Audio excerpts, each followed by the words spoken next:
మీతో ఉండునుగాక. పునీత మత్తయి గారు రాసిన పవిత్ర సువిశేషంలోని భాగము 2వ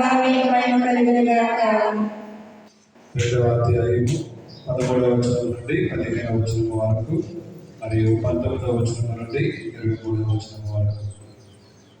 మత్తయి సువార్త 2వ అధ్యాయము 13వ వచనం నుండి 15వ వచనం వరకు మరియు 19వ వచనం నుండి 23వ వచనం వరకు.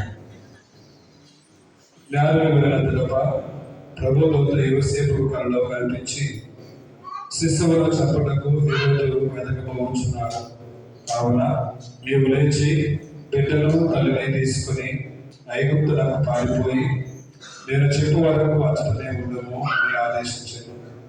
అందులో యోసేపు లేచి ఆ బిడ్డను తల్లిని తీసుకుని ఆ రాత్రి ఐగుప్తులకు వెళ్ళి హేరోదు మరణించినంత వరకు అచ్చటనే ఉండెను. ఐగుప్తు నుండి నా కుమారుని పిలుచుదని అని ప్రవక్త ద్వారా ప్రభువు పలికిన ప్రవచనము నెరవేరుటకు అట్లా జరిగాను.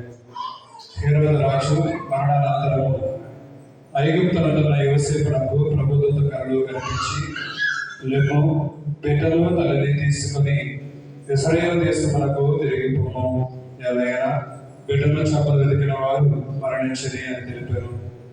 యోసేపు లేచి ఆ బిడ్డను తల్లిని తీసుకుని ఇశ్రాయేలు దేశమునకు తిరిగిపోయాను. హేరోదు స్థానమున అతని కుమారుడు అర్కెలాసు యూదయ దేశాధిపతి విని అతనికి వెనుకకు యోసేపు భయపడదు. కనులో హెచ్చరికబడిన ప్రకారం యోసేపు గలిలయ సీమకు పోయి నజరేతు నగరమున నివాసం ఏర్పరచుకున్నాడు. అతడు